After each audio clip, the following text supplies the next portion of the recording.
Il est 7h30 et vous êtes bien sûr Grand Lille TV. On continue de faire le tour de l'actualité de la métropole lilloise. Et depuis l'actualité, évidemment, c'est ce point qui était un des plus sensibles de la réforme du Code du travail par le gouvernement.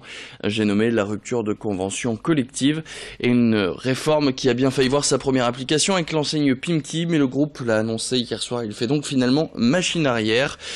Pimkie souhaite quand même toujours se séparer de 208 salariés, dont 125 dans le Nord, et la direction et les syndicats ont négocié un plan de départ volontaire finalement.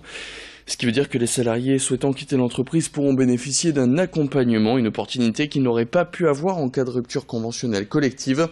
Une demi-victoire quand même selon la CGT, car ce bras de fer remporté peut servir d'exemple aux autres entreprises qui souhaitent avoir recours à ce dispositif.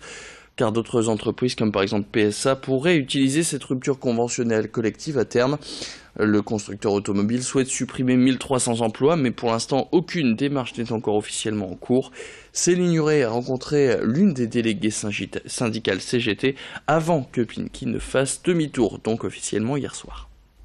Moi, j'appelle à ce que, et je pense qu'on est parti là-dessus, mais que nous donnions l'exemple, nous Pimkie, et nous sommes bien partis pour montrer que non, un employeur ne peut pas faire ce qu'il veut avec les salariés à partir du moment où il y a des organisations syndicales qui sont à l'écoute des salariés et qui n'ont pas l'intention de se faire manipuler par un patron. Notre rôle premier, c'est d'informer les salariés, mais c'est informer au-delà des salariés pour qu'ils comprennent, aujourd'hui les citoyens, les conséquences et les risques de ces ordonnances. On parle maintenant éducation à l'homme. Ça fait 2 ans que la ville travaille de concert avec l'éducation nationale pour la mise en place d'un projet luttant contre le décrochage scolaire. Le nom de ce projet, c'est Lycée de la Nouvelle Chance, un programme qui devrait se mettre en place du côté du lycée Sonia Delaunay, qui participe déjà à des programmes de lutte contre le décrochage scolaire. Le principe de ce programme, c'est faire revenir à terme les jeunes en difficulté dans le système scolaire et plus particulièrement dans des filières de type Bac Pro. Une scolarité qui se fera en alternance avec un stage rémunéré en entreprise, avoir donc un pied dans le monde scolaire et l'autre déjà dans le monde du travail. Ce projet, s'il venait à voir le jour, concernerait 900 jeunes décrocheurs identifiés sur le bassin Lille-Ouest, 150 uniquement sur la ville de l'Homme. Alors si le projet serait une première dans la région, certains lycées français le pratiquent depuis 15 ans, comme par exemple le lycée Magenta à Lyon, dont les résultats sont encourageants. Écoutez. Les moyens affectés peuvent être réduits, entre guillemets, donc parce que l'ingénierie existe déjà, les locaux existent déjà, donc c'est une mise en réseau en fait de compétences. Pour l'épicentre que pourrait constituer le lycée Nouvelle Chance à l'Homme, nous avons identifié, l'éducation identifiée à 3 postes, par exemple, le fait de pouvoir lancer ce lycée.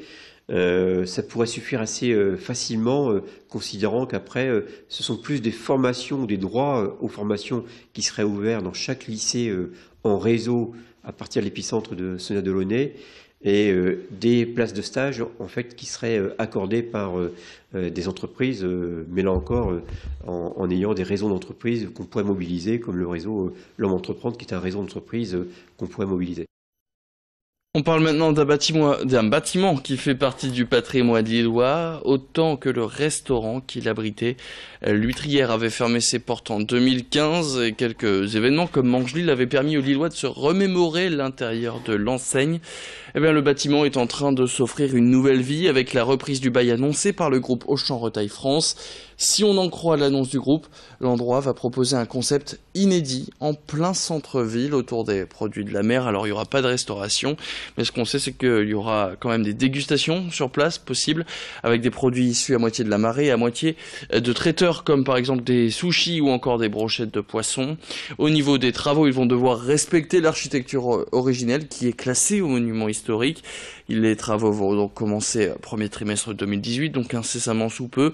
L'ouverture, elle, était prévue pour l'automne prochain pour fêter les 90 ans du lieu. Céline Nuret. Le concept, il veut être à la hauteur de la réputation de Lutrière. On est sur un produit noble, hein, le produit L'Univers de la mer, c'est véritablement un produit noble. Maintenant, on reste au champ avec cette volonté de pouvoir rendre l'inaccessible à un maximum de monde et avec une dimension discount. Mais ici, sur ce concept, c'est véritablement démontrer le savoir-faire de nos poissonniers et puis le savoir-faire de la poissonnerie au niveau excellence d'Auchan. Voilà ce que l'on veut faire.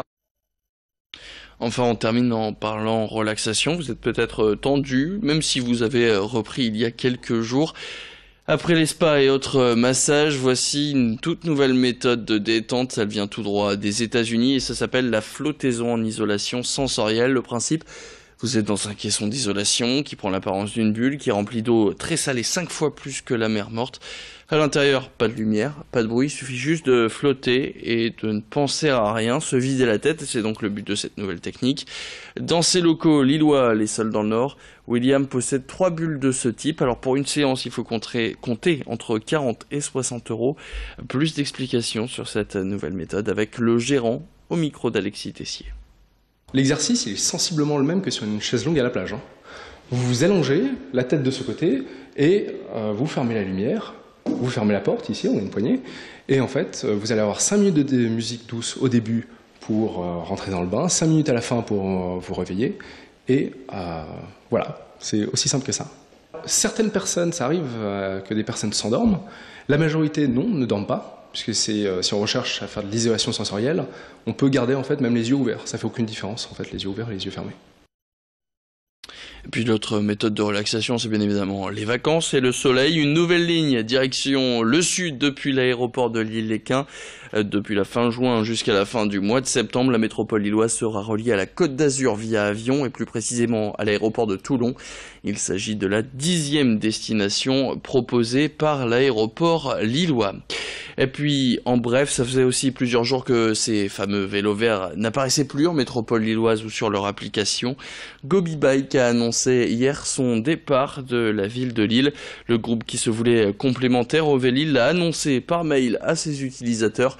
La faute au vandalisme et aux utilisateurs qui privatisaient certains de ces vélos.